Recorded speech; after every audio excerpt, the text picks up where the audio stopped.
Okay, I want to talk a little bit about some issues that kind of come up when we start strumming constantly and singing at the same time. So, first kind of main issue is, as we're strumming, we found the beat of the song, go nice and slow, our arm is moving, just like a little metronome. Our left hand is going to fret these chords and change at the lyrics, right? But a lot of times, our left hand can't quite catch up with the strum, especially for like this little imaginary song that we're doing for this video. Really, it's only coming down to, I think, about 2 strums each. So that's super fast chord changes, especially when you're first starting learning how to play. So what happens if you can't get there that fast? What happens if your fingers take a little bit of time to reset? So here's a couple of things. I don't care if you are struggling to make those changes. I would rather you screw up this left hand as you're strumming and keep moving this hand. I would rather you do that than stop strumming so you can get the chord correctly. This is huge. If you're able to do this, your playing will sound so much better. And this goes, for just standard chord changes if you're not singing at the same time. What you want to do is always keep this right hand strumming. I'll show you the difference, right? So if I do our imaginary song, we will strum at the lyrics of our song. So now I'm going to do it, and I'm going to, pause this hand as I make those chord changes. It goes, we will strum at the lyrics of our song. So I've kind of hesitated as I make those chord changes. The chords ended up sounding good, but the result was I had to stop strumming, so it kind of stops the song, which doesn't sound good.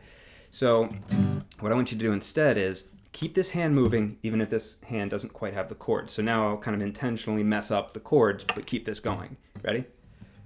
We will strum at the lyrics of our song. So, not perfect, but definitely better than stopping in between each chord. And I didn't even do the D chord that time. I totally skipped it and didn't get there in time. And it's okay. Like, it was a little bit noticeable, but it's certainly noticeable to me because I'm playing it, maybe noticeable to you because you're actively listening to it. But for the most part, as you're playing a song, most of the audience won't know if they're listening to you sing or play at the same time. They won't realize that you skipped over a chord. As long as you keep moving. If you stop, they're definitely going to know something's wrong because they're going to hear it and the song just kind of gets choppy and starts and stops. So that's one reason why. It's just going to sound better. The other thing it's going to do, by keep moving this hand, it's going to sort of subconsciously force this left hand to keep moving. It puts added pressure and stress on this hand to actually get to where it needs to go.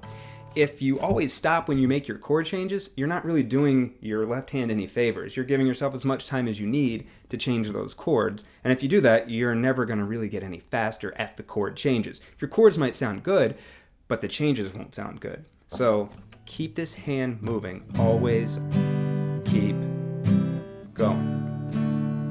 So if you can do that, it's going to sound better. Nobody's going to notice, and it's just going to help you in general with these chord changes.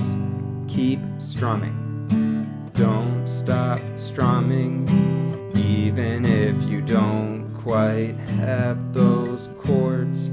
This is the part that probably takes the most work, and definitely the part that takes the most time.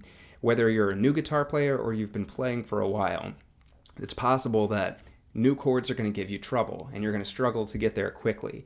Certain songs may, have slower chord changes, so maybe we're actually taking our time before we get to that next chord, which gives us a little more time to make those chord changes. But other songs, like the one, this fake song that we're doing for this course, have super fast chord changes. Sort of makes us have to skip that D chord altogether in some cases. Now, the goal obviously isn't to skip every single chord. You want to still try to get there as fast as you can, but the main point is don't stop this hand ever when you're strumming.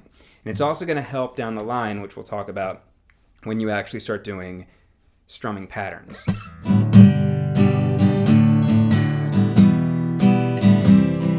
You can see my hand is still moving always at the same sort of beat.